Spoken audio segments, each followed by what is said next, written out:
Assalamualaikum warahmatullahi wabarakatuh. Berjumpa lagi dengan Wahyu Hidayat channelnya yang mengupas tentang seputar dunia pendidikan. Kali ini kita akan mempelajari tentang tema 7 subtema 1 kelas 4, yaitu indahnya keberagaman di negeriku.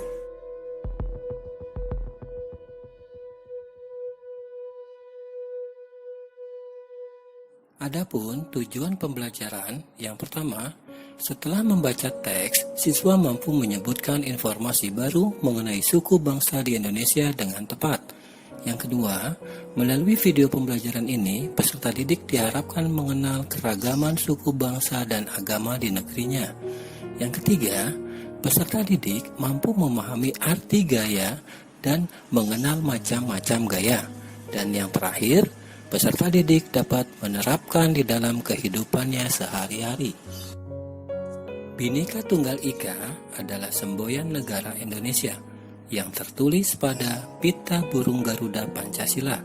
Secara konstitusional, semboyan negara diatur dalam Pasal 36A Undang-Undang Dasar 1945, yakni lambang negara ialah Garuda Pancasila dengan semboyan Bhinneka Tunggal Ika, diambil dari kitab Sutasoma karangan Empu Tantular. Mari kita simak teks berikut ini. Suku bangsa di Indonesia. Sejak dahulu kala, bangsa Indonesia hidup dalam keberagaman. Kalimat Bhinneka Tunggal Ika pada lambang negara Garuda Pancasila bukan cuma slogan. Penduduk Indonesia terdiri atas beragam suku bangsa, agama, bahasa, adat, dan kebudayaan. Tetapi, semua dapat hidup rukun berdampingan. Berdasarkan hasil sensus Badan Pusat Statistik (BPS) pada tahun 2010, bangsa Indonesia terdiri atas 1.331 suku. Berdasarkan sensus itu pula, suku bangsa terbesar adalah suku Jawa yang meliputi 40,2% dari penduduk Indonesia.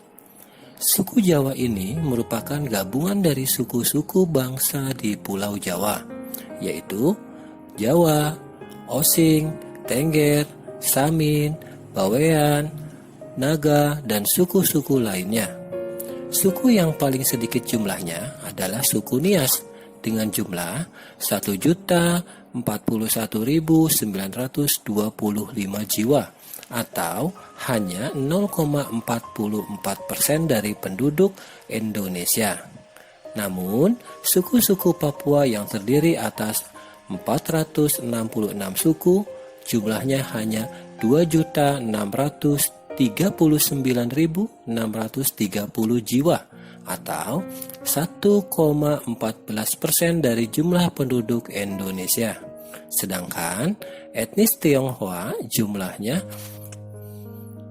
2.832.510 jiwa atau 1,2% penduduk Indonesia. Dari wacana teks yang barusan kita sama-sama simak, terdapat kata-kata sulit, yaitu Bhinneka Tunggal Ika, yang artinya walaupun berbeda-beda tetapi tetap satu jua. Kemudian terdapat lagi kata slogan. Kata sulit slogan artinya perkataan atau kalimat pendek yang menarik dan mudah untuk diingat.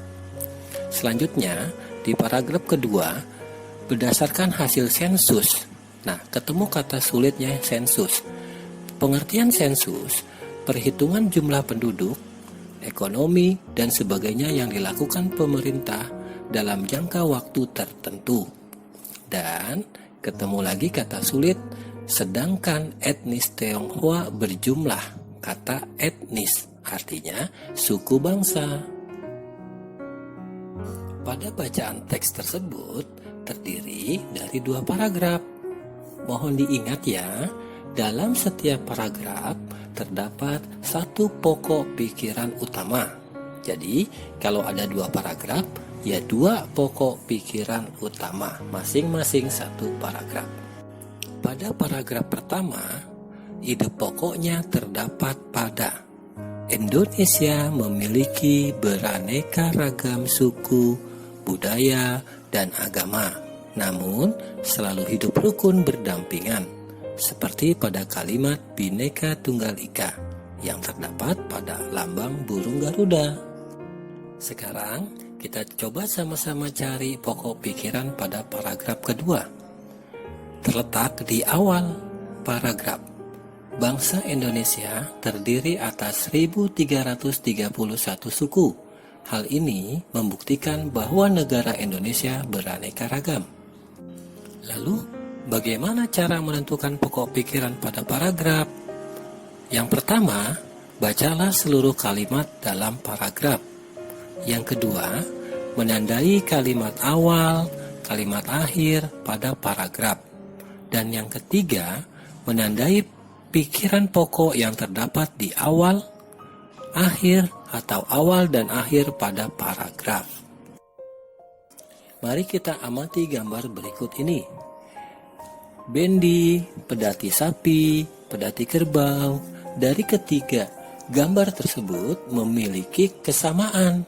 Salah satu persamaannya adalah sama-sama berupa alat transportasi, yang dimana menggunakan hewan untuk menarik beban berupa bendi ataupun pedati. Saat kuda menarik bendi, maka bendi akan bergerak ke arah kuda. Begitupun saat sapi atau kerbau menarik pedati, maka pedati akan bergerak ke arah sapi atau kerbau tersebut. Nah, kita coba ya, lakukan kegiatan-kegiatan sederhana. Kamu bisa dari tempat dudukmu atau dari meja kamu berada. Yang pertama, dorong meja belajarmu secara perlahan-lahan hingga bergeser sedikit demi sedikit. Setelah bergeser, lalu kalian tarik ke posisi semula. Sudah? Lakukan yang kedua. Angkat tas sekolahmu, lalu letakkan lagi ke posisi semula. Sudah? Oke, yang ketiga. Ambillah selembar kertas yang sudah tidak terpakai, lalu kalian lipat atau remaslah kertas tersebut. Maka, apa yang akan terjadi? Dari ketiga kegiatan sederhana yang barusan kita lakukan, ya, ternyata mendorong meja menghasilkan meja bergeser. Menarik meja, hasilnya meja juga bergeser. Mengangkat tas, tas berpindah tempat. Kemudian meletakkan tas, tas berpindah tempat juga. Dan yang ketiga, pada saat kalian mengambil kertas lalu kalian lipat atau remas, maka lipatan atau remasan kertas. Hasilnya, kertas berubah bentuk. Dari percobaan ketiga yang tadi kita lakukan bersama-sama, dapat kita tarik kesimpulan, semuanya terpengaruh oleh gaya. Nah, gaya adalah gerakan menarik atau mendorong yang menyebabkan pergerakan pada suatu benda. Selain membuat benda bergerak, gaya juga bisa mengubah arah, mengubah kecepatan, bahkan mengubah bentuk benda. Nah, bisa kalian perhatikan, seseorang anak sedang mendorong mobil. Apa yang menyebabkan mobil pada gambar di samping dapat bergerak? Ya, nah, pada gambar tersebut membuktikan bahwa gaya dapat mempengaruhi benda yang tadinya diam menjadi bergerak. Gaya dorong ototlah yang membuat mobil bergerak atau berpindah tempat. Perhatikan gambar berikutnya. Ini adalah gambar bohlam lampu. Apa yang menyebabkan lampu dapat menyala? Nah, ternyata lampu ini dapat menyala atau berpijar karena dialiri oleh aliran listrik melalui sambungan kabel menuju bohlam lampu. Sehingga lampu ini dapat muatan positif dan muatan negatif, sehingga dapat berpijar. Gambar selanjutnya adalah sebatang magnet yang menempel pada paku. Apa yang menyebabkan jarum menempel pada batang magnet? ya. Nah, ternyata karena jarum dan paku berbahan dasar besi atau logam, sehingga medan magnet sangat kuat menarik benda-benda yang terbuat dari logam. Ya, pada gambar selanjutnya ada contoh buah yang jatuh dari pohonnya. Ya, apa yang menyebabkan buah jatuh dari pohon? Nah, jadi saat buah sudah mengalami kematangan ataupun tertiup angin, maka buah tersebut akan jatuh ke bumi atau ke tanah. Hal ini menandakan adanya gaya gravitasi bumi. Bahkan benda apapun yang kalian lempar ke atas itu lama-lama akan jatuh ke bumi. Begitupun dengan benda sekecil atau seringan apapun, menandakan bahwasannya gravitasi bumi memang sangat besar. Nah, gambar yang ini, apa yang menyebabkan kursi mudah dipindahkan? Nah, adanya gaya gesek antara roda dengan kursi dengan lantai yang disebabkan oleh gaya dorong atau gaya otot, sehingga membuat kursi mudah dipindahkan.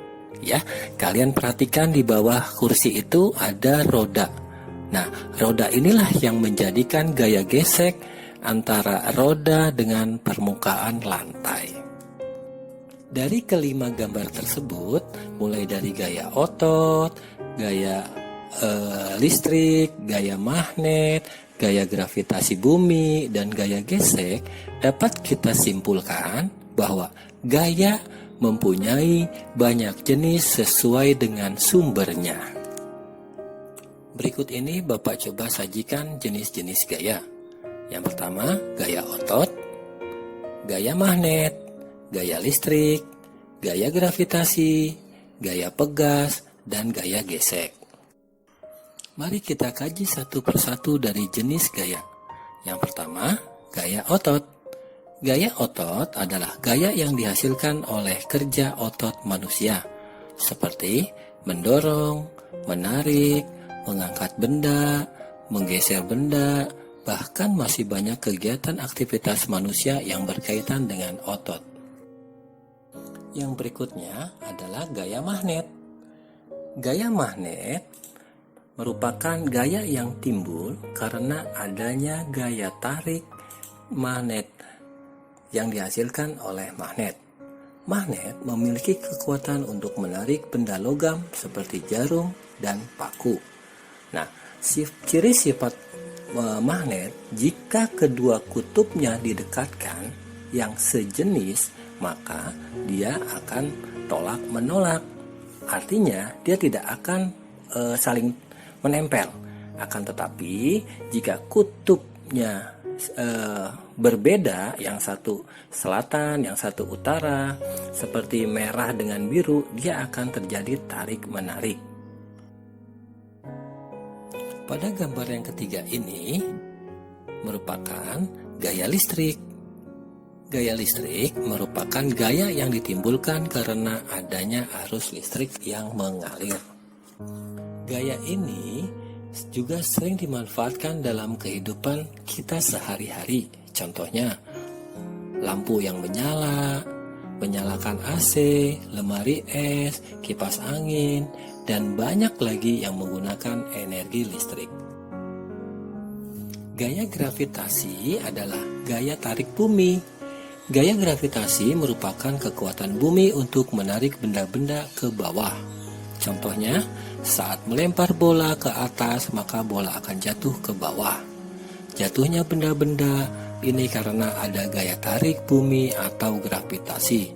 Begitupun pada saat kita sedang berada di bawah pohon, tiba-tiba kita kejatuhan buah atau ranting atau daun yang sudah mengering mengenai tubuh kita karena adanya gaya gravitasi bumi. Gaya pegas. Gaya pegas merupakan gaya yang dihasilkan oleh kerja benda elastis. Kekuatan yang ditimbulkan oleh karet atau pegas yang diregangkan. Contohnya, saat kamu bermain panahan, karet akan mendorong anak panah terlontar dengan cepat dan jauh. Begitupun pada saat kalian bermain dengan ketapel. Yang terakhir adalah gaya gesek. Gaya gesek merupakan gaya yang dihasilkan dari dua permukaan benda yang saling bergesekan. Bisa kalian perhatikan, kendaraan yang sedang melaju, terjadi gesekan antara roda mobil dengan aspal. Lama-kelamaan, ban roda itu akan semakin tipis karena selalu tergesek dengan aspal. Demikianlah anak-anak pembelajaran kita hari ini tentang tema 7, subtema 1. Semoga apa yang Bapak sampaikan bisa kalian resapi dan bisa kalian dicerna dalam kehidupan kalian masing-masing. Terima kasih, sampai berjumpa kembali di pembelajaran berikutnya. Wassalamualaikum warahmatullahi wabarakatuh.